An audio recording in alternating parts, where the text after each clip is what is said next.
الحمدللہ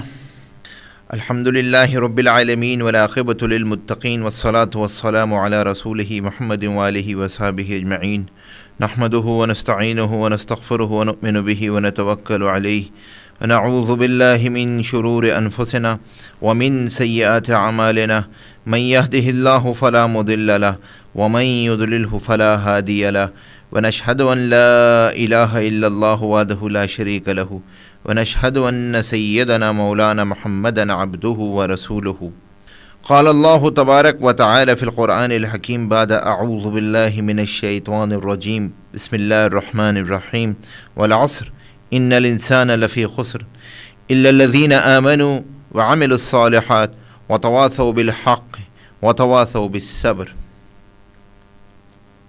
قابل احترام سامعین، جو صورت میں نے آپ کے سامنے تلاوت کی ہے، یہ صورت سورہ والعصر کے نام سے جانی جاتی ہے. اکثر مسلمان مومنین مومنات مرد عورتوں کو یہ صورت یاد ہوتی ہے.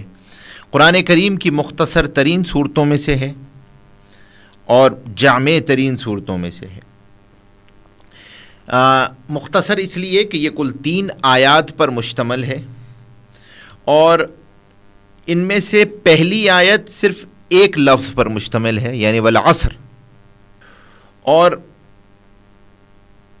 ترتیب نزول کے اعتبار سے یہ مکی صورت ہے اور قرآن کریم کی اولین صورتوں میں سے ہے، اور اپنے مضمون، مفہوم، معانی، تفسیر کے اعتبار سے یہ قرآن کی جامع ترین صورت ہے.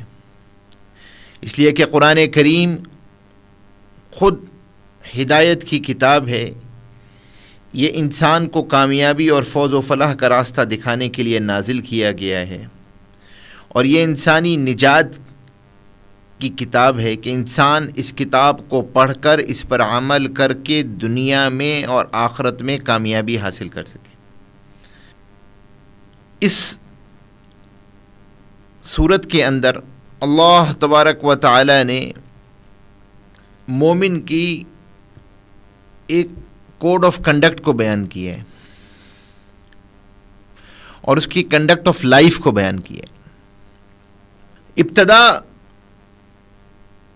اس کی اور اس کی انتہا سے لے کر یہ انتہائی جامع معنی صورت ہے. ہر آیت اس کی بہت ہی جامع معنی ہیں.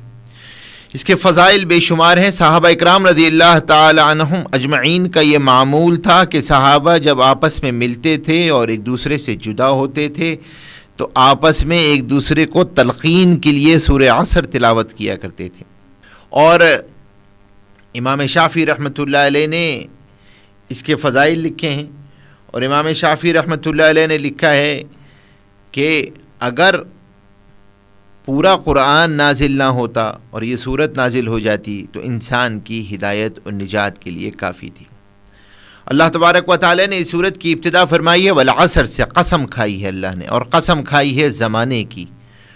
عصر کہتے ہیں، عصر کے وقت کو بھی کہتے ہیں، گردش ایام کو بھی کہتے ہیں، اور جب دن رات میں داخل ہو رہا ہوتا ہے یہ وہ وقت ہوتا ہے.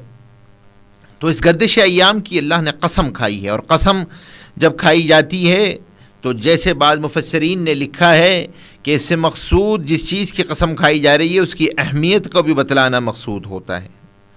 تو یہاں پہ وقت کی اہمیت کو بھی بتلایا ہے کہ دیکھو یہ وقت سے بڑھ کر کوئی قیمتی متاع اس انسان کی نہیں ہے، اس سے زیادہ قیمتی سرمایہ اس کے پاس کوئی نہیں ہے، اس سے بڑا کیپٹل کوئی نہیں ہے اس کے پاس. اور جب یہ قسم کھائی ہے تو قسم زمانے کی کھائی ہے، اور قسم زمانے کی کھانے کے بعد اللہ تبارک و تعالی نے یہ ارشاد فرمایا کہ تمام کے تمام انسان خسارے میں ہیں، ٹوٹے میں ہیں، نقصان میں ہیں. جمیع انسان، الف لام استغراق کا ہے، جمیع انسان خسارے میں ہیں، نقصان میں ہیں، ٹوٹے میں ہیں. کون یہ قسم کھا رہا ہے؟ یہ انسان کا بنانے والا خالق قسم کھا رہا ہے. وہ بنانے والا خالق یہ کہہ رہا ہے کہ انسان تو نقصان میں ہے، تو خسارے میں ہے، اور اگر تو کامیابی حاصل کرنا چاہتا ہے اور تو کامیاب انسان بن کر زندگی گزارنا چاہتا ہے تو اللہ تبارک و تعالی نے آگے اس کی صفات کو بیان کیا ہے. تو فرمایا کہ پہلی بات تو فرمائی کہ تمام کے تمام انسان خسارے میں ہیں. اور جب سے میں نے آپ سے عرض کیا کہ وقت کی اہمیت بتلائی ہے، اس لیے کہ وقت سے بڑی کوئی کیپٹل انویسٹمنٹ انسان کے پاس نہیں ہے اور وقت سے بڑھ کر قیمتی متاع کوئی نہیں ہے. اس لیے لکھا ہے کہ اس انسان کی مثال اس برف کے تاجر کی طرح ہے جو اپنی برف نہ بیچ سکے تو وہ برف اس کا انتظار نہیں کرتی ہے، وہ قطرہ قطرہ قطرہ قطرہ کر کے وہ برف ختم ہو جاتی ہے. اسی طرح یہ انسان ہے، ہر سیکنڈ، ہر آنے والا سیکنڈ یہ بتا رہا ہوتا ہے کہ زندگی کا ایک سیکنڈ اور کم ہو گیا ہے، زندگی کا ایک سیکنڈ اور کم. آج کا دن گزر گیا، زندگی کا ایک دن کم ہو گیا، زندگی کا دن بڑھ نہیں گیا، زندگی کا دن ایک دن کم ہو گیا ہے. یہ وہ منزل کا مسافر ہے کہ جو ہر لمحے، ہر سیکنڈ اپنی منزل سے قریب سے قریب سے قریب تر ہوتا چلا جا رہا ہے. اور یہی لمحہ، یہی سیکنڈ، ہر لمحہ، ہر سیکنڈ یا تو اس کو جنت سے قریب لے کے جا رہا ہے یا جنت سے دور لے کے جا رہا ہے، یا جہنم سے قریب لے کے جا رہا ہے یا جہنم سے دور لے کر جا رہا ہے. تو یہ وقت تو سب سے قیمتی متاع ہے. ہر لمحہ یہ بتا رہا ہے کہ انسان اس وقت کو انسان قیمتی بنا سکتا ہے. تو اللہ تبارک و تعالی نے یہ قسم کھائی کہ انسان اس اعتبار سے سب سے زیادہ غافل ہے، سب سے زیادہ قیمتی متاع کو ضائع کرتا ہے اور اسے اندازہ بھی نہیں ہوتا کہ یہ قیمتی متاع اس کی ضائع ہو گئی اور وہ کیپٹل انویسٹمنٹ ہی اس کی لاس میں چلی گئی. اور اللہ تبارک و تعالی نے اس کے بعد خود استثناء فرمایا کہ جب یہ انسان خسارے میں، نقصان میں، ٹوٹے میں، اگر کامیاب ہونا چاہتے ہو، کون کامیاب ہے؟ پہلی صفت بیان کی ہے الا الذین آمنوا، ہاں مگر وہ لوگ جو ایمان لے کر آئے. دوسری صفت بیان کی، اور اپنے ایمان ہی صرف کافی نہیں تھا، کیونکہ ایمان تو دل کا فعل ہے، بلکہ اس ایمان کے اظہار کا نام، جس کا نام اسلام ہے اور جس کا تعلق اعمال سے ہے. دوسری صفت بیان کی وعملوا الصالحات، اور نیک اعمال کرتے رہے. عمل کو خالی نہیں چھوڑا بلکہ عمل کے ساتھ قید لگائی، صفت لگائی صالحات کی، صالح عمل. اور تیسری صفت یہ بیان کی کہ اپنے عمل پہ قناعت نہیں کی، قانع نہیں ہو گئے، بلکہ وتواصوا بالحق، دوسروں کو حق بات کی تلقین کرتے رہے. اور جب آدمی تلقین کرتا ہے اور دوسروں کو حق کی طرف بلاتا ہے اور دوسروں کو اللہ کی طرف بلاتا ہے تو لوگ تو تانے کستے ہیں اور لوگ تو تکلیفیں دیتے ہیں.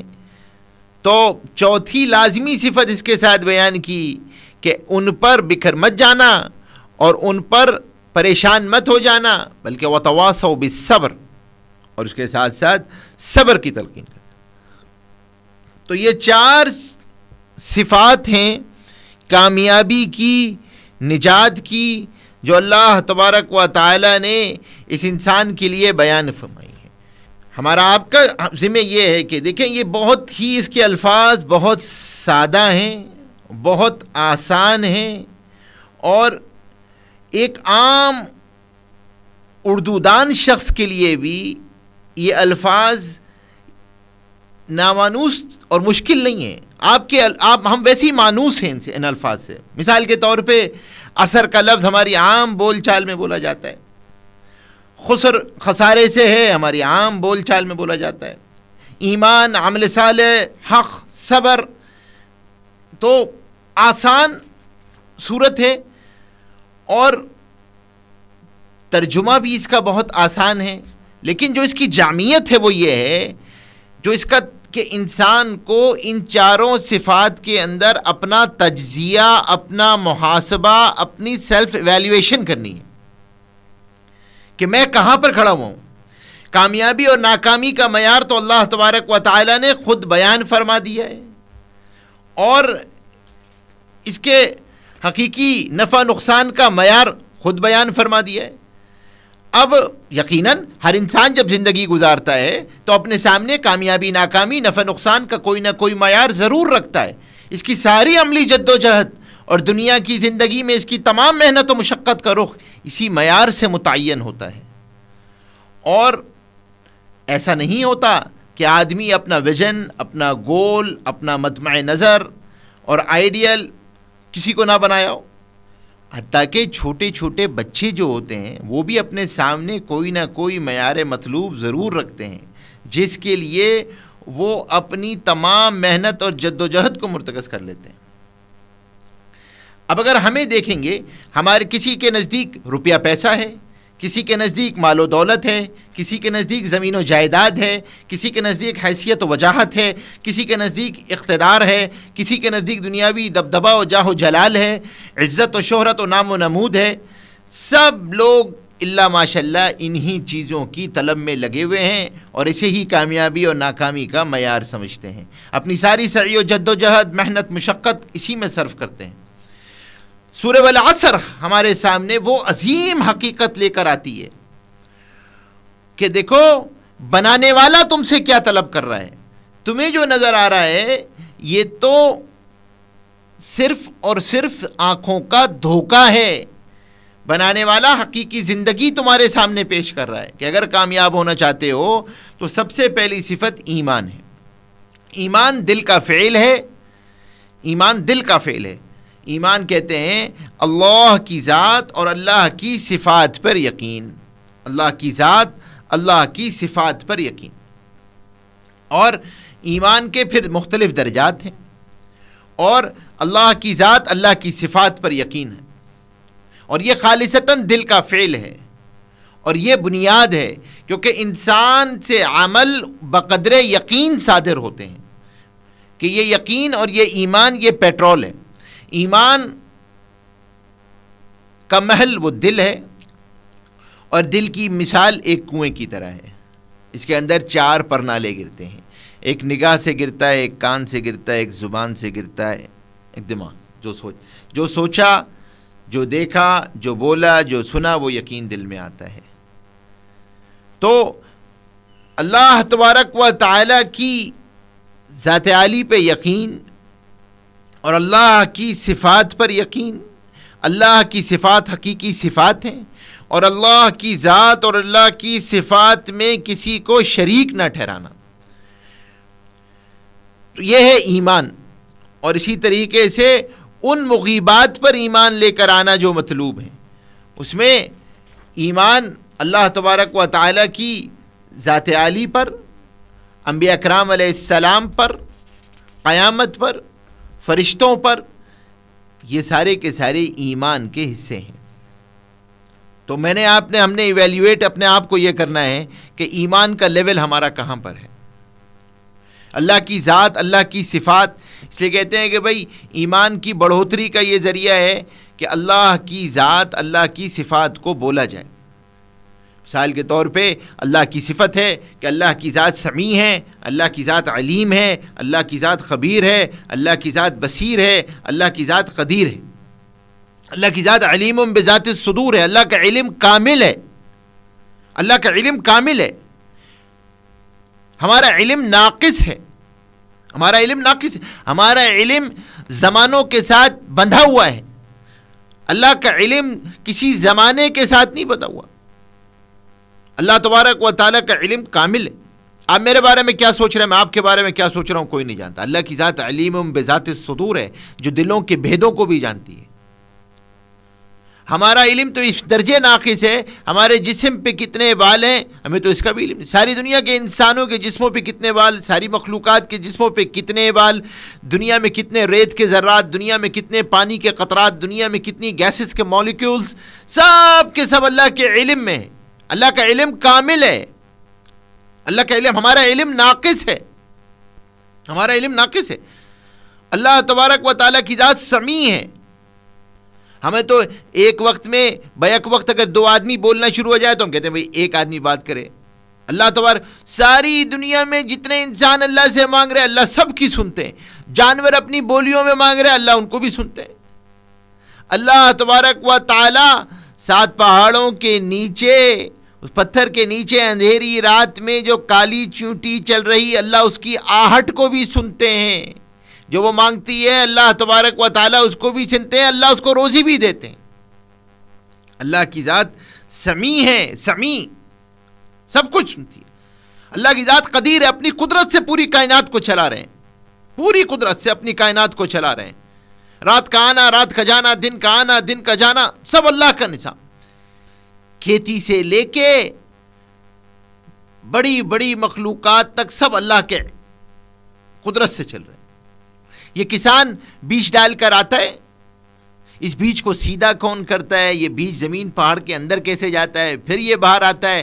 ہم کہتے ہیں کہ کشش ثقل ہے، گریویٹیشنل فورس سے بال اوپر پھینکیں گے بال نیچے آتی ہے۔ یہ بیج زمین کو پھاڑتا ہے، یہ اوپر چلتا چلا جاتا ہے، اس کی کون حفاظت کرتا ہے، اس کو کون اوپر لے کر جاتا ہے؟ وہ اللہ تبارک و تعالیٰ کی ذات قدیر ہے۔ اللہ اپنی قدرت سے، اس لیے اللہ تبارک و تعالیٰ کسان سے مخاطب ہوتے ہیں، انتم تزرعون ام نحن الزارعون، ارے تم کھیتی اگاتے ہو یا ہم کھیتی اگاتے ہیں؟ تم تو اس درجے تک اس کے اندر ہو کہ کھیتی کا بیج ڈال کے آ جاتے ہو۔ ایک ایک بیج کے اندر کتنے پودے، اس پودے کے اندر کتنے پھل، وہ پھل کون کھائے گا، وہ پھل کہاں کہاں جائے گا، کون سا پھل جو ہے وہ پرندہ کھائے گا، کون سا زمین کا حصہ بنے گا، کون سا پھل کہاں جائے گا، یہ سب اللہ کے علم میں ہے۔ اللہ اپنی قدرت سے اس کو چلا رہے ہیں، اپنی قدرت سے۔ ایک شہد کی مکھی ہوتی، پورے شہد کو آپ بننے کا نظام دیکھ لیں، پوری اللہ کی قدرت ہے۔ ارے ایک شہتوت کا پتا ہے، یہ شہتوت کا پتا شہد کی مکھی کھائے تو شہد بن جائے، ہرن کھائے تو نافع بن جائے، گائے کھائے تو دودھ بن جائے، بھینس کھائے تو دودھ بن جائے۔ گائے اور بھینس کے دودھ کی تاثیر مختلف ہے۔ ریشم کا کیڑا کھائے تو ریشم بن جائے۔ اس شہتوت کے پتے میں نہ ریشم ہے، نہ دودھ ہے، اور نہ اس کے اندر شہد ہے۔ اللہ تبارک و تعالیٰ کی قدرت ہے۔ اور جب گائے اس کو کھائے اور وہ دودھ بنے تو منو گوشت اور خون اور پیشاب کے درمیان سے سفید دودھ، تازہ دودھ نکال کے دکھائے۔ بھری بالٹی کے اندر ایک قطرہ پیشاب کا ڈال دیں تو سارے دودھ کا ستیہ ناش ہو جائے، سارے دودھ کا ستیہ ناش ہو جائے۔ یہ اللہ تبارک و تعالیٰ کا، اللہ تبارک و تعالیٰ کی صفت ہے۔ اللہ اپنی قدرت سے اس پوری کائنات کو چلا رہے ہیں، پوری قدرت سے اپنی اس کائنات کو چلا۔ تو اللہ کی ذات قدیر ہے، اللہ کی ذات علیم ہے، اللہ کی ذات سمیع ہے، اللہ کی ذات بصیر ہے۔ اس لیے کہتے ہیں کہ اللہ کی صفات کو بولو، یہ پریزرویٹو ہے ایمان کا، پریزرویٹو ہے۔ انسان گناہ کیوں کرتا ہے؟ انسان بدی میں کیوں کوئی نہیں دیکھ رہا کر لو، کوئی نہیں جانتا کر لو، جو کوئی کسی کو نہیں پتا چل رہا جو مرضی سوچ لو، کوئی نہیں دیکھ رہا، کوئی نہیں جانتا، کسی کو نہیں، کوئی نہیں سن رہا۔ اس لیے کہتے ہیں کہ اگر اللہ کی یہ تین صفات علیم، سمیع اور اللہ تبارک و تعالیٰ کی ذات بصیر، اگر اس کا آدمی استحضار کر لے تو آدمی کی گناہ سے بچت ہو جاتی ہے۔ اس لیے لکھا ہے علماء نے کہ جب آدمی نماز پڑھنے کھڑا ہو تو ایک لمحے کے لیے رک جائے، ایک لمحے کے لیے رک جائے نیت باندھنے سے پہلے، اور یہ دیکھو اللہ کی ذات مجھے دیکھ رہی ہے، میں اللہ کے سامنے کھڑا ہوا ہوں، اللہ کے سامنے کھڑا ہوا ہوں، اور اللہ تبارک و تعالیٰ کی ذات جو میں کہہ رہا ہوں اللہ کی ذات سن رہی ہے۔ المصلی یناجی ربہ، نماز پڑھنے والا اپنے پروردگار سے سرگوشی کرتا ہے، نماز پڑھنے والا اپنے پروردگار سے سرگوشی کر رہا ہوتا ہے۔ تو مایا کہ بھائی کیا حکم ہے کہ جب آدمی نماز پڑھنے کے لیے کھڑا ہو تو تکبیر تحریمہ سے پہلے ایک لمحے کے لیے یہ پوچھے کہ میں کیا کرنے جا رہا ہوں۔ اللہ تبارک و تعالیٰ اس کی طرف متوجہ ہوتے ہیں۔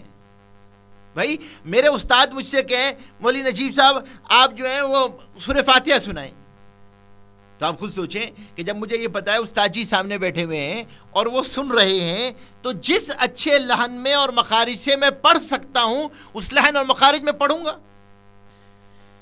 ہم روزانہ اللہ کے سامنے کھڑے ہوتے ہیں اور اللہ تبارک و تعالی ہمتن متوجہ ہوتے ہیں، اللہ کی توجہ سے پوری کائنات چل رہی ہے، پوری کائنات اللہ کی توجہ سے چل رہی ہے، اتنا چیک اینڈ بیلنس نظام چل رہا ہے، اللہ ہماری طرف متوجہ ہوتے ہیں۔ اور ہم جس رفتار میں سورہ فاتحہ پڑھتے ہیں، آپ بتائیں جو دعا ہے،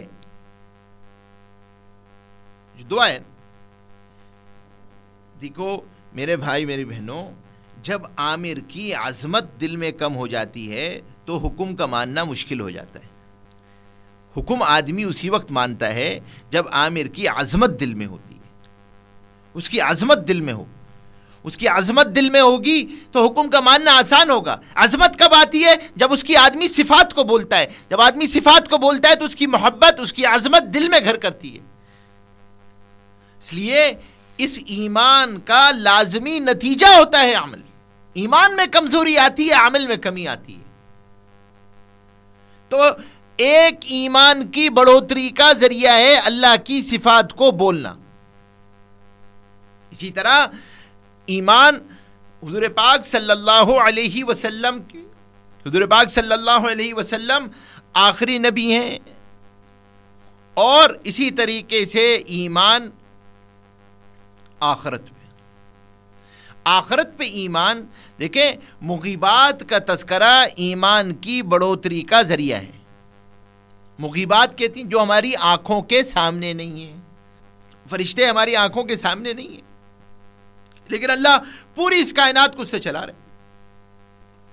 اور آخرت کا تذکرہ، جب آدمی آخرت کو روزانہ بولتا ہے تو قبر اشر آخرت کو بولتا ہے تو آخرت سامنے آتی ہے نا۔ دیکھیں توحید اور رسالت کے بعد عقیدہ آخرت، آخرت پہ ایمان، یہ وہ بنیادی عقیدہ ہے کہ اگر عقیدہ آخرت کو انسان کی انفرادی اور اجتماعی زندگی سے نکال دیا جائے، اسلام کا کوئی نظام کھڑا نہیں ہو سکتا۔ نہ اسلام کا معاشی نظام، نہ اسلام کا معاشرتی نظام، نہ اسلام کا اخلاقی نظام، نہ اسلام کا انفرادی نظام، نہ اسلام کا اجتماعی نظام، کوئی نظام نہیں کھڑا ہو سکتا اگر عقیدہ آخرت کو نکال دیں۔ یہ بنیاد ہے، یہ بنیاد ہے عقیدہ آخرت، کہ آخرت کو سامنے رکھ کے زندگی گزارنا۔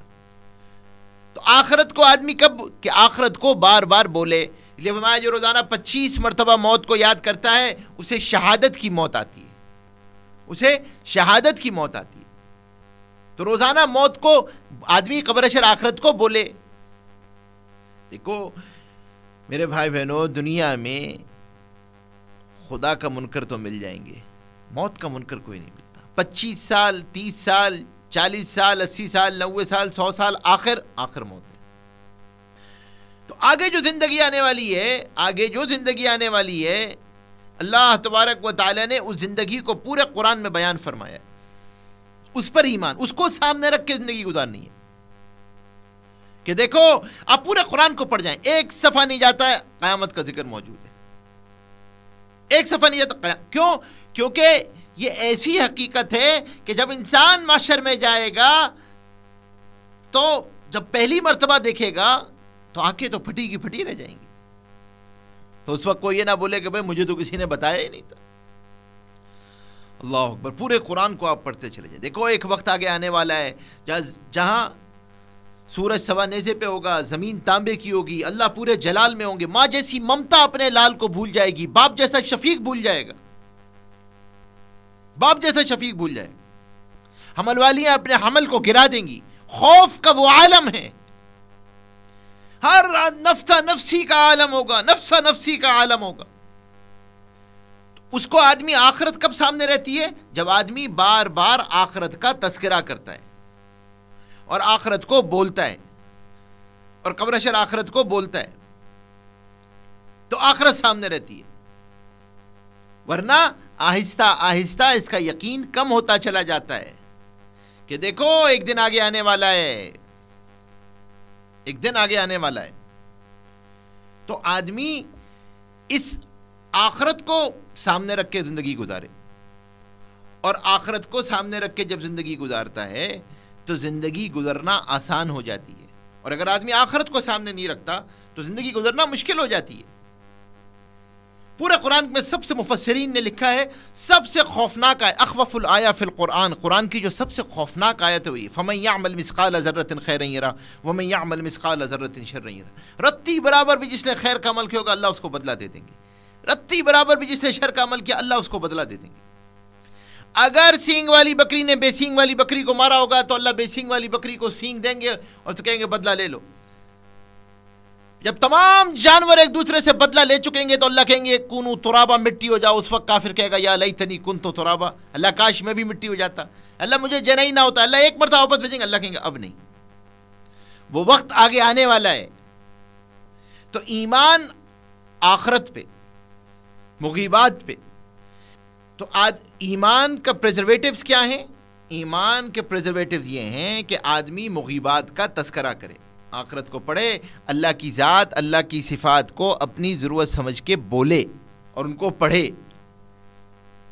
کہ اللہ کی ذات، اور اس بات کا بار بار استحضار کہ اللہ تبارک و تعالیٰ کی ذات سن رہی ہے جو میں کہہ رہا ہوں، اللہ تبارک و تعالیٰ کی ذات جو ہے وہ اس کو سن بھی رہی ہے، جو سوچ رہا ہوں اللہ تبارک و تعالیٰ کی ذات جانتی بھی ہے، چاہے اندھیروں میں کر رہا ہوں کوئی نہیں دیکھ رہا لیکن اللہ کی ذات دیکھ رہی ہے، اللہ کی ذات بصیر ہے. یہ وہ ایمان ہے جو مطلوب ہے. اور ایمان اپنے اندر تلاش کیسے کرنا ہے، اس کی ایویلیویشن میتھڈالوجی کیا ہے، وہ حدیث میں بڑی آسان بیان کی گئی ہے. وہ یہ ہے، وہ فرمایا کہ ایمان کو ایمان کی علامتوں سے تلاش کرو، ایمان کو ایمان کی علامتوں سے تلاش کرو. ہم انشاءاللہ اگلی نشست میں اس ایمان کی علامتیں بیان کریں گے کہ ایمان کی علامتیں کون کون سی ہیں جس پر آدمی نے اپنے ایمان کا محاسبہ کرنا ہے. دعا فرمائے اللہ تبارک و تعالی ہم سب کو عمل کرنے کی توفیق نصیب فرمائے. وآخر دعوانا الحمدللہ رب العالمین.